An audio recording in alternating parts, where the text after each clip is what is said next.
Hello बच्चों, कैसे हो? मैं पद्मलता। स्वागत है आपका हिंदी निवास में।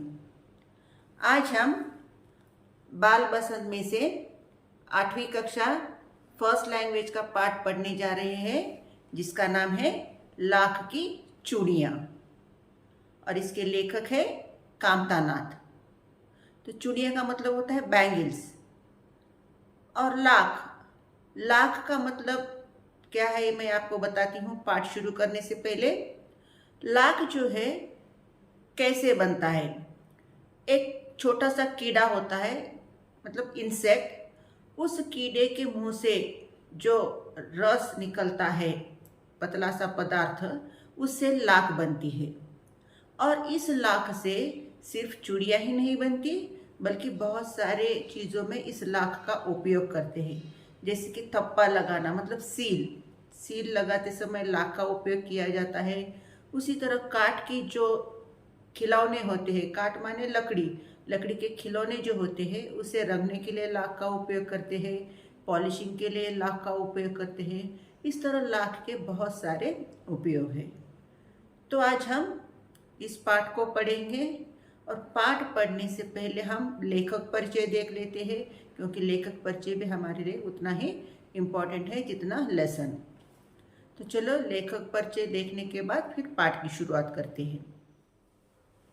तो कामतानाथ का जन्म हुआ 22 सितंबर 1934 को। ये हिंदी साहित्य के लेखकों में से एक लेखक माने जाते हैं। इन्होंने बहुत सारी रचनाएं की है। उनमें से कुछ प्रमुख रचनाएं एक और हिंदुस्तान, तुम्हारे नाम, सुबह होने तक, पिघलेगी बर्फ आदि। आदि का मतलब होता है एक्सेट्रा। उन्हें कुछ पुरस्कार मिले हैं, मुक्तिबोध पुरस्कार, यशपाल पुरस्कार, साहित्य भूषण पुरस्कार। और उनकी मृत्यु हुई 7 सितंबर 2015 में। ये था हमारा कामतानाथ जी का परिचय। लेखक कामतानाथ जी ने इस पाठ के माध्यम से औद्योगिकरण होने के बाद, औद्योगिकरण का मतलब होता है इंडस्ट्रियलाइजेशन, औद्योगिकरण होने के बाद लघु उद्योगों पर जो बुरा प्रभाव पड़ा है उसके बारे में यहाँ बताने की कोशिश की। तो चलो पाठ शुरू करते हैं। सारे गांव में बदलू मुझे सबसे अच्छा आदमी लगता था, क्योंकि वह मुझे सुंदर सुंदर लाख की गोलियां बनाकर देता था। मुझे अपने मामा के गांव जाने का सबसे बड़ा चाव यही था कि जब मैं वहां से लौटता तो ढेर सारी गोलियां होती, रंग बिरंगी गोलियां, जो किसी भी बच्चे का मन मोह ले। मामा के गांव में सबसे ज़्यादा लेखक किसे पसंद करते थे? बदलू को पसंद करते थे। क्यों पसंद करते थे? क्योंकि रंग बिरंगी लाख की गोलियां बदलू लेखक को दिया करते थे, और छुट्टियों से जब भी वे घर लौटते तो उसके पास बहुत सारी रंग बिरंगी लाख की गोलियां हुआ करती थी, और जो सबके मन, बच्चों के मन को मोह ले। मन मोह लेना मतलब अट्रैक्ट करना, और चाव का मतलब होता है इंटरेस्ट। वैसे तो मेरे मामा के गांव का होने के कारण मुझे बदलू को बदलू मामा कहना चाहिए था, परंतु मैं उसे बदलू मामा न कहकर बदलू काका कहा करता था, जैसा कि गांव के सभी बच्चे उसे कहा करते थे। बदलू का मकान कुछ ऊंचे पर बना था। मकान के सामने बड़ा सा सहन था, जिसमें पुराना नीम का वृक्ष लगा था। उसी के नीचे बैठकर बदलू अपना काम किया करता था। बगल में भट्टी दहकती रहती थी, जिसमें वह लाख पिघलाया करता। सामने एक लकड़ी की चौखट पड़ी रहती, जिस पर लाख के मुलायम होने पर वह उसे सलाख के समान पतला करके चूड़ी का आकार देता। पास में 4-6 विभिन्न आकार की बेलन नुमा मुंगेरियाँ रखी रहती, जो आगे से कुछ पतली और पीछे से मोटी होती।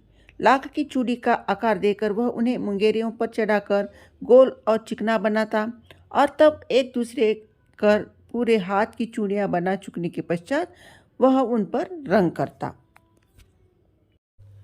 मामा के गांव के सारे बच्चे बदलू को काका कहकर बुलाते थे, इसीलिए लेखक भी बदलू को काका कहकर बुलाने लगे। तो बदलू का घर जो था थोड़ी ऊंचाई पर था, और उसके मकान के सामने एक बड़ा सा सहन था। सहन का मतलब होता है आंगन, और उस आंगन में जो है पुराना एक नीम का पेड़ था, और उसी पेड़ के नीचे बैठकर बदलू जो है अपना काम किया करता था। और काम करने के लिए उसके पास क्या क्या चीज़ें होती थी?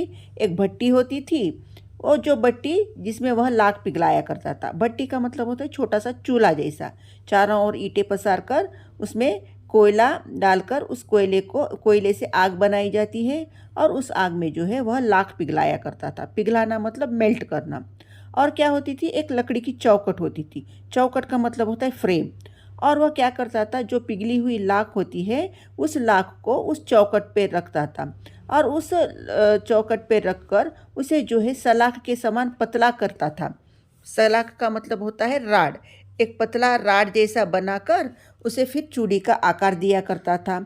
और चूड़ी का आकार देने के लिए उसके पास जो है बेलन नुमा मुंगेरियाँ थीं। 4-6 बेलन नुमा मुंगेरियाँ।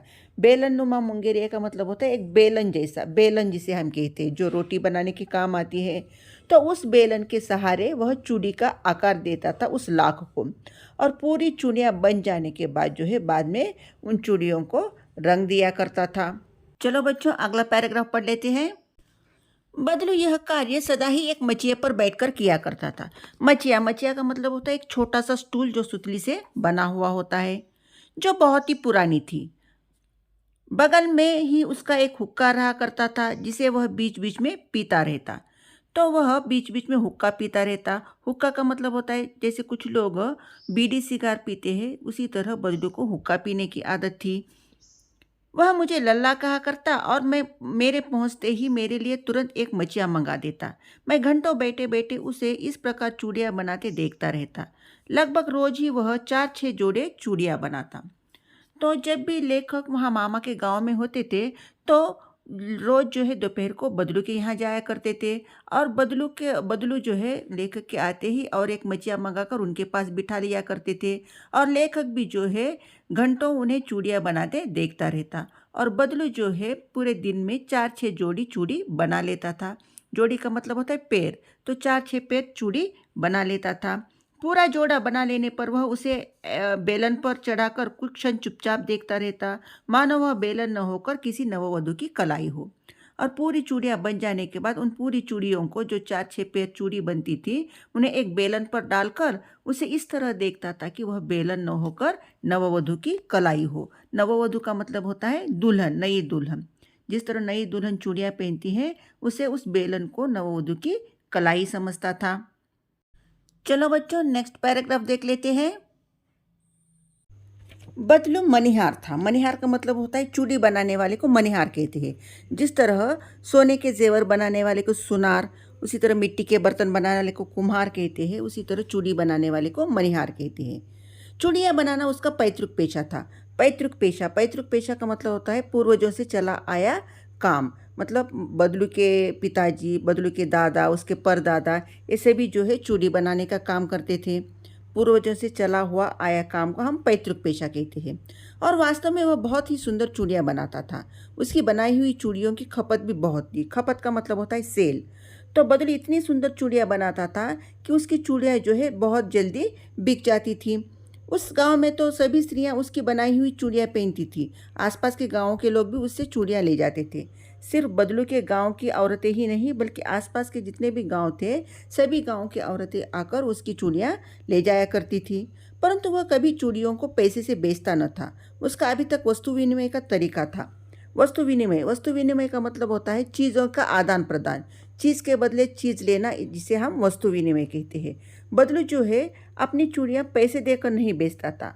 वह जो है किस तरह बेचता था, अनाज लेकर अपनी चूड़ियाँ दिया करता था और लोग भी अनाज के बदले उससे चूड़ियाँ ले जाते थे। बदलू स्वभाव से बहुत सीधा था। मैंने कभी भी उसे किसी से झगड़ते नहीं देखा। यहाँ लेखक ने बदलू के स्वभाव का वर्णन किया है। बदलू जो है बहुत ही शांत स्वभाव का था और लेखक कहते हैं कि मैंने उसे किसी से झगड़ते आज तक नहीं देखा। हाँ, शादी विवाह के अवसरों पर वह अवश्य जिद पकड़ जाता था। जीवन भर चाहे कोई उससे मुफ्त चूड़ियाँ ले जाए, परंतु विवाह के अवसर पर वह सारी कसर निकाल लेता था। कसर निकालना इसका मतलब होता है कमी पूरी करना, और वह अपनी पूरी कमी जो है शादी के अवसर पर किया करता था। आखिर सुहाग के जोड़े का महत्व ही और होता है। सुहाग का मतलब होता है सौभाग्य, और चूड़ी को जो है सौभाग्य का चिन्ह माना जाता है, इसलिए उसका महत्व बहुत ज़्यादा होता है। मुझे याद है मेरे मामा के यहाँ किसी लड़की के विवाह पर ज़रा सी किसी बात पर बिगड़ गया था और फिर उसको मनाने के लोहे लग गए थे। लोहे लगना एक मुहावरा है जिसका मतलब होता है बहुत मेहनत करना। और लेखक कहते हैं कि उनके मामा के यहाँ किसी लड़की की शादी थी और उस वक्त जो है बदलू को किसी बात पर गुस्सा आ गया और उन लोगों को जो है बदलू को मनाने के लिए बहुत मेहनत करनी पड़ी। विवाह में इसी जोड़े का मूल्य इतना बढ़ जाता था कि उसके लिए उसकी घरवाली को सारे वस्त्र मिलते, ढेर सारा अनाज मिलता और उसको अपने लिए पगड़ी मिलती और रुपये जो मिलते सो अलग। तो शादी के वक्त जो है उस चूड़ी का इतना महत्व होता था कि उसकी घरवाली जो थी, उसकी पत्नी जो थी, पत्नी को कपड़े दिया करते थे, उसको पगड़ी देते थे और बहुत सारा अनाज देते थे और साथ ही रुपये भी देते थे। और बदलू जो है सिर्फ शादी के अवसर पर ही पैसे लिया करता था। यदि संसार में बदलू को किसी बात की चिढ़ती तो वह थी कांच की चूड़ियों से। यदि किसी भी स्त्री के हाथों में उसे कांच की चूड़ियाँ दिख जाती तो वह अंदर ही अंदर कुढ़ जाता और कभी कभी तो 2-4 बातें सुना देता। तो संसार में बदलू को सिर्फ कांच की चूड़ियों से चिढ़ती। अगर कोई कांच की चूड़ी पहनता भी है तो उसे बहुत इरिटेशन होती थी, बहुत गुस्सा आता था और कभी कभी जो है जो स्त्री कांच की चूड़ी पहनती थी उसे जो है 2-4 बातें भी सुना लेता था। मुझसे तो वह घंटों बातें किया करता, कभी मेरी पढ़ाई के बारे में पूछता, कभी मेरे घर के बारे में और कभी यूं ही शहर के जीवन के बारे में। बदलू और लेखक में बहुत सारी बातें होती थी। जब दोपहर लेखक वहाँ उसके पास बैठा करते थे तो बदलू कभी लेखक की पढ़ाई के बारे में पूछते, कभी उनके घर के बारे में, तो कभी शहर के जीवन के बारे में, शहर की लाइफस्टाइल, मतलब शहर का जीवन मतलब लाइफस्टाइल, सिटी का लाइफस्टाइल किस तरह होता है इसके बारे में बदलू लेखक से पूछा करते थे। मैं उसे कहता कि शहर में सब कांच की चूड़ियाँ पहनते हैं तो वो उत्तर देता, शहर की बात और है लल्ला, वहाँ तो सभी कुछ होता है। लेखक बताते थे कि शहर में ज़्यादातर औरतें जो है कांच की चूड़ियाँ पहनती हैं। तो बदलू क्या कहा करता था कि शहर की बात और गांव की बात बहुत अलग है, दोनों में बहुत फ़र्क है। शहर में बहुत कुछ हो सकता है और वहाँ की औरतें अपने मर्द का हाथ पकड़कर सड़कों पर घूमती भी है। मर्द का मतलब पति। शहर की औरतें जो है अपने पति का हाथ पकड़कर सड़क पर घूमती भी है और फिर उनकी कलाइयाँ नाजुक होती है। कलाई का मतलब रिस्ट। और शहर की जो औरतें हैं उनकी कलाई बहुत नाजुक होती है। लाख की चूड़ियाँ पहनने तो मोच न आ जाए। मोच का मतलब जख्म। अगर लाख की चूड़ी पहन जाएगी तो उनकी कलाई जो है जख्मी हो जाएगी, उन्हें चोट आ जाएगी। कभी कभी बदलू मेरी अच्छी खासी खातिर भी करता। जिन दिनों उसकी गाय के दूध होता वह सदा मेरे लिए मलाई बचा कर रखता और आम की फसल में तो मैं रोज़ ही उसके यहाँ से 2-4 आम खा आता। लेखक को जो है बदलू गाय की दूध की मलाई बचाकर लेखक को खाने को देते थे। उसी तरह आम के सीज़न में रोज़ाना 2-4 आम तो लेखक को खिलाते थे। और परंतु इन सब बातों के अतिरिक्त जिस कारण वह मुझे अच्छा लगता वह यह था कि लगभग रोज़ ही वह मेरे लिए 1-2 गोलियां बना देता। तो इसके सिवा बदलू क्यों अच्छा लगता था लेखक को? क्योंकि बदलू जो है रोज़ लाख की गोलियां जो है 1-2 गोलियां रोज़ाना दिया करता था। इस कारण जो है बदलू अच्छा लगता था लेखक को। तो आपको एग्ज़ाम में पूछा जाता है लेखक को बदलू अच्छा क्यों लगता था, तो आपको इस तरह आंसर करना है। चलो बच्चों, अगला पैराग्राफ पढ़ लेते हैं। मैं बहुत हर गर्मी की छुट्टी में अपने मामा के यहाँ चला जाता और 1-आध महीने वहाँ रहकर स्कूल खुलने के समय तक वापस आ जाता। हर गर्मी की छुट्टियों में लेखक जो है मामा के गांव जाते थे और स्कूल खोलने के समय फिर वापस छुट्टियां बिताकर घर आ जाते थे। परंतु 2-3 बार ही मैं अपने मामा के यहाँ गया हूँगा। तभी मेरे पिता की एक दूर के शहर में बदली हो गई और एक लंबी अवधि तक मैं अपने मामा के गाँव न जा सका। अवधि का मतलब होता है समय। 2-3 बार लेखक गए थे गर्मियों की छुट्टियों में मामा के गांव, लेकिन फिर बाद में क्या हुआ, लेखक के पिताजी की ट्रांसफ़र हो गई दूर गांव और फिर इस कारण जो है मामा के गांव लेखक नहीं जा सके बहुत समय तक। तब लगभग 8-10 वर्ष के बाद जब मैं वहां गया तो इतना बड़ा हो चुका था कि लाख की गोलियों में मेरी रुचि नहीं रह गई थी। फिर बाद में जो है एक 8-10 साल के बाद लेखक मामा के गांव गए, लेकिन तब तक वे इतने बड़े हो चुके थे कि उन्हें लाख की गोलियों के प्रति कोई इंटरेस्ट नहीं रह गई थी। अतः गांव में होते हुए भी कई दिनों तक मुझे बदलू का ध्यान न आया। तो 8-10 साल के बाद गांव आने पर भी लेखक को जो है बदलू की याद नहीं आई, उतना ध्यान नहीं गया बदलू पर। इस बीच मैंने देखा कि गांव में लगभग सभी स्त्रियां कांच की चूड़ियां पहनी हैं। तो 10 साल के बाद जब लेखक गांव आए थे तो उन्होंने क्या परिवर्तन देखा गांव में कि औरतें सभी जो है कांच की चूड़ियाँ पहनी हुई है। विरले के ही हाथों में मैंने लाख की चूड़ियाँ देखी। विरले विरले का मतलब होता है बहुत कम, बहुत कम औरतों के हाथ में उन्होंने लाख की चूड़ियाँ देखी। तब एक दिन सहसा मुझे बदलों का ध्यान हो गया। बात यह हुई कि बरसात में मेरे मामा की छोटी लड़की आंगन में फिसल कर गिर पड़ी और उसके हाथ की कांच की चूड़ी टूटकर उसकी कलाई में घुस गई। लेखक को बदलू की याद तब आती है जब उनकी मामा की बेटी जो है बारिश के कारण गिर जाती है आंगन में, और उसकी जो चूड़ी होती है कांच की, वह चूड़ी टूटकर उसकी कलाई में घुसकर खून बहने लगता है। मामा उस समय घर पर न थे, मुझे ही उनकी मरहम पट्टी करनी पड़ी। मामा तो घर में नहीं थे, इसीलिए उन्होंने उस बच्चे की मरहम पट्टी की। मरहम पट्टी का मतलब होता है फर्स्ट एड। तभी सहसा मुझे बदलू का ध्यान हो गया और मैंने सोचा कि उससे मिलाऊं। अतः शाम को मैं घूमते घूमते उसके घर चला गया। तभी लेखक ने सोचा कि चलो एक बार बदलू को मिलाते हैं। तब उन्हें बदलू की याद आई और शाम को जो है बदलू को मिलने लेकर चले गए। बदलू वही चबूतरे पर नीम के नीचे एक खाट पर लेटा था। तो वहीं उनके वो जो नीम का पेड़ था वहीं पे बदलू लेटा हुआ नजर आए।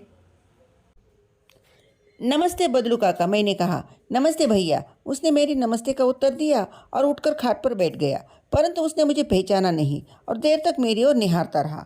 निहारना मतलब एकटक देखना। बदलू ने जो है लेखक को देखा लेकिन लेखक को पहचाना नहीं, क्योंकि बहुत दिन हो गए थे। और फिर जो है एकटक लेखक को देखते रहे।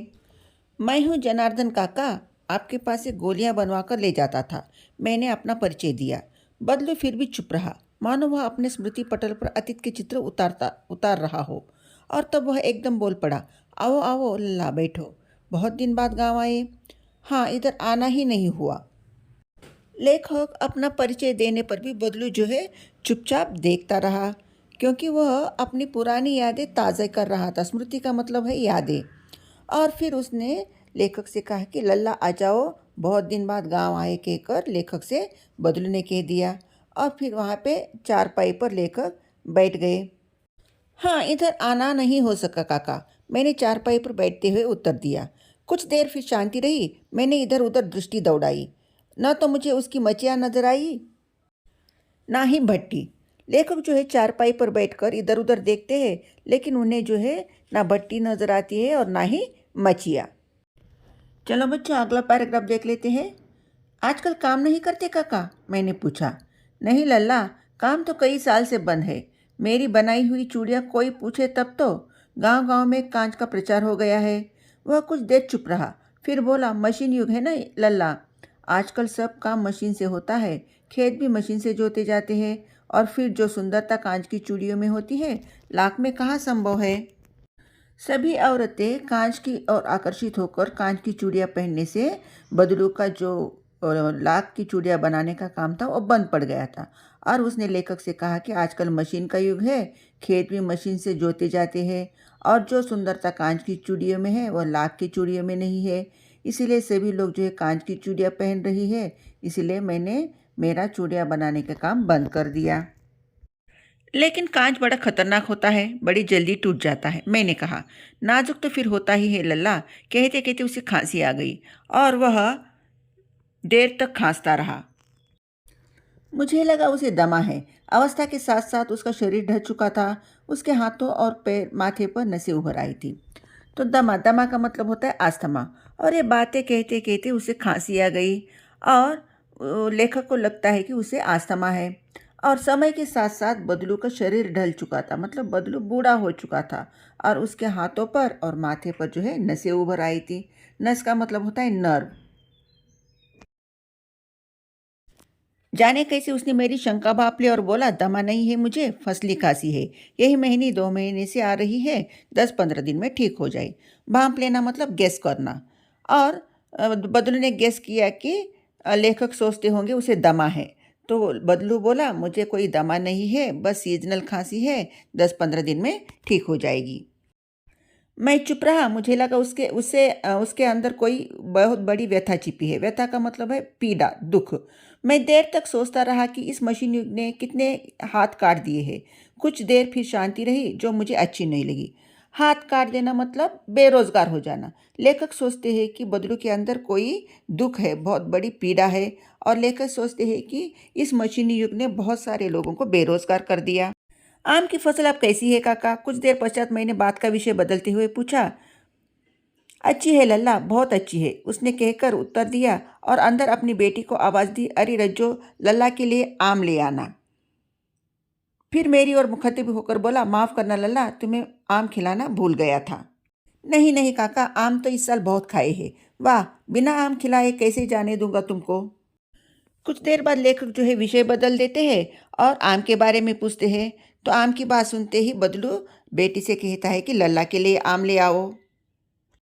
लेखक के मना करने पर भी बदलू लेखक को जबरदस्ती आम खिला देते हैं। मैं चुप हो गया। मुझे वे दिन याद आए जब वह मेरे लिए मलाई बचाकर रखता था। गाय तो अच्छी है ना काका? मैंने पूछा। गाय कहाँ है लल्ला? 2 साल हुए बेच दी। कहाँ से खिलाता? इतने में रज्जो उसकी बेटी अंदर से डलिया में ढेर सारे आम ले आई। डलिया का मतलब होता है बास्केट। यह तो बहुत है काका, इतने कहाँ खा पाऊंगा? मैंने कहा। वाह, वह हंस पड़ा। शहरी ठहरे ना, मैं तुम्हारी उम्र का था तो इसके चौगुने आम एक बखत में खा जाता था। बखत का मतलब होता है वक्त, समय। आप लोगों की बात और है, मैंने उत्तर दिया। अच्छा बेटी, लल्ला को 4-5 आम छाट कर दो। छाट कर दो मतलब काट कर दे दो, सिंदूरी वाले देना। बदलू ने उसके चूड़ियाँ बनाने का काम बंद होने के बाद गाय भी बेच दी थी, क्योंकि वह उसे खिला नहीं सकता था। तो यही बात जो है बदलू ने लेखक से कह दी। और इतने में जो है उसकी बेटी आम लेकर आती है एक डलिए में। और इतने आम देखकर लेखक कहते हैं कि मैं इतना नहीं खा पाऊंगा।